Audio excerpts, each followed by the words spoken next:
Hello guys, অনেকদিন পর আপনাদের কাছে চলে আসলাম এবং আজকে মানি নাইট র শেষ হয়েছে।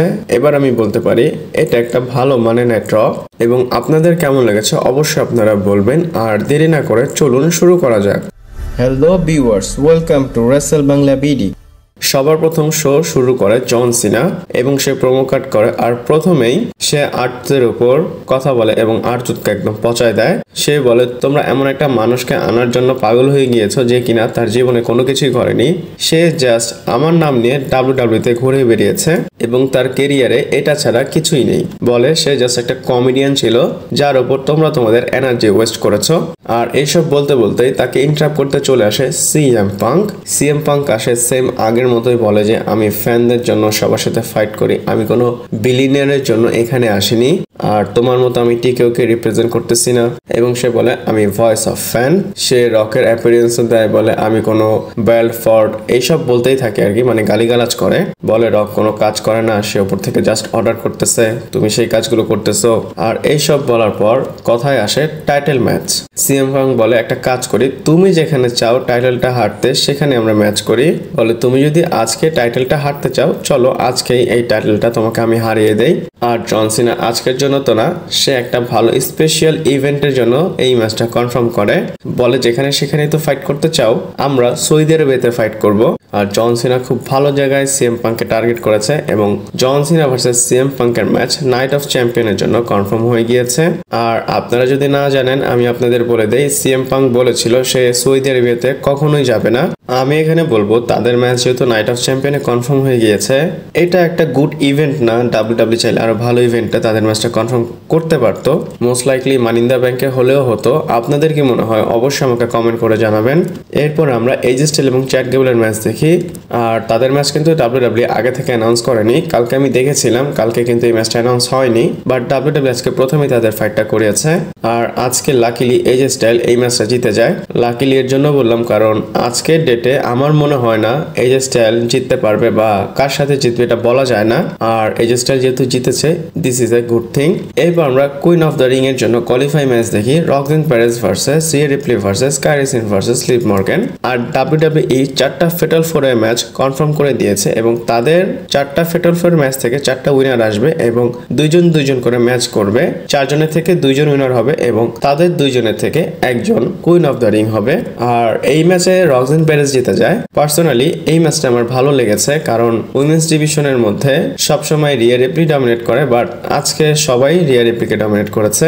এরপর আমরা বেকি লিঞ্চের প্রোমো দেখি। আর সেম সে সবসময় যে কথাগুলো বলে থাকে সেই কথাগুলোই বলতেছে।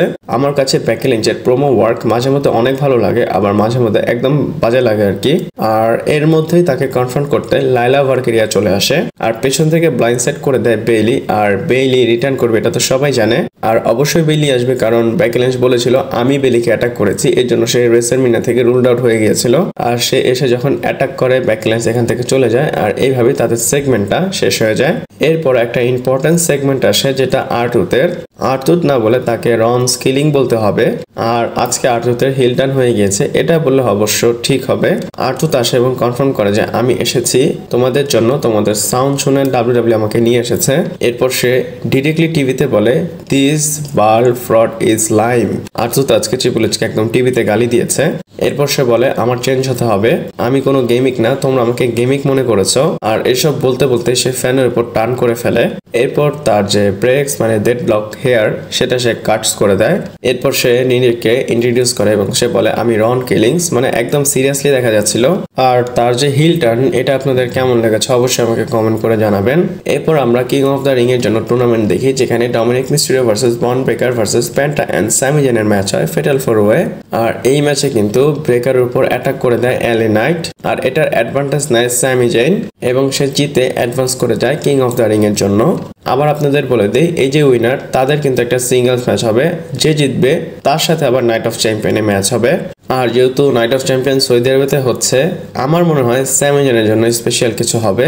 এরপর নিকি বেলা আসে এবং নিকি বেলা অ্যাপিয়ার হয়। নিকি বেলা আসার পর প্রোমো কাট করবে, এর মধ্যেই তাকে সময় না দিয়ে ইন্টারাপ্ট করতে চলে আসে লিভ মর্গ্যান। লিভ মর্গ্যান আসে এবং বলে যে তুমি আমাকে জেলাস করো। লিভ মর্গ্যান বলে যে আমার কাছে সবকিছু আছে, আমার কাছে টাইটেল আছে, আমার কাছে এটা আছে, আমার কাছে অ্যাচিভমেন্ট আছে, এবং লাস্টে বলে আমার কাছে একটা ম্যানও আছে। এক কথায় লিভ মর্গ্যান নিকি বেলার লাভ লাইফটাকে নিয়ে জোক করে। হিস্ট্রিতে আপনারা জানেন জন সিনার সাথে ছিল, সেখানে সে থাকতে পারেনি। তারপর সে বিয়ে করলো আরেকটা হাজবেন্ডের সাথে, সেখানেও থাকতে পারেনি। আর এসব মজা যখন নিচ্ছিল অবশ্যই নিকি বেলা এনাফ শুনেছে, তারপর সে অ্যাটাক করে, কিন্তু এই জিনিসটা ওয়ার্ক করেনি। উল্টা লিভ মর্গ্যান তার উপরে অ্যাটাক করে ফেলে, অবলিভিনিয়ান মেরে আপার হ্যান্ড নিয়ে নেয় লিভ মর্গ্যান। এরপর মেইন ইভেন্ট হয় জেউসো ভার্সেস গুন্থার ওয়ার্ল্ড টাইটেলের জন্য।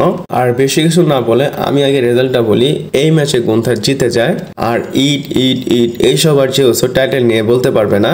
আর অবশ্যই ম্যাচের কথা যদি বলি, ডিসেন্ট ম্যাচ, জেউসো ভালো পারফরমেন্স দিতে পারে না। আমরা এন্ডিং এর কথা বলি, জেউসোকে হোল্ডে আটকায় দেয় গুন্থার। শুধু একবার না, জেউসোকে 3-4 বার গুন্থার স্লিপার হোল্ডে আটকাইছে, বাট জেউসো বারবার কামব্যাক করেছে। আর এই ম্যাচে কিন্তু ট্যাপ করেনি জেউসো, সে লাস্টে যখন আবার হোল্ডে আটকায় গেল সে একদম পাস আউট করে দেয়। ওই জিতে যায় ওয়ার্ল্ড হেভিওয়েট চ্যাম্পিয়নশিপ গুন্থার। জেউসোর রেনটা ফাইনালি এন্ড হয়ে যায় আর গুন্থারের রানটা শুরু হয়ে যায়। আর এইভাবেই মানডে নাইট রটা শেষ হয়ে যায়। অনেকদিন পর আপনাদের সাথে আবার চলে আসলাম। আপনাদের মানডে নাইট রটা কেমন লেগেছে অবশ্যই কমেন্ট করে জানাবেন, এবং ভিডিওটাকে লাইক করবেন, চ্যানেলটাকে সাবস্ক্রাইব করবেন। পরবর্তী ভিডিওতে আবার দেখা হচ্ছে।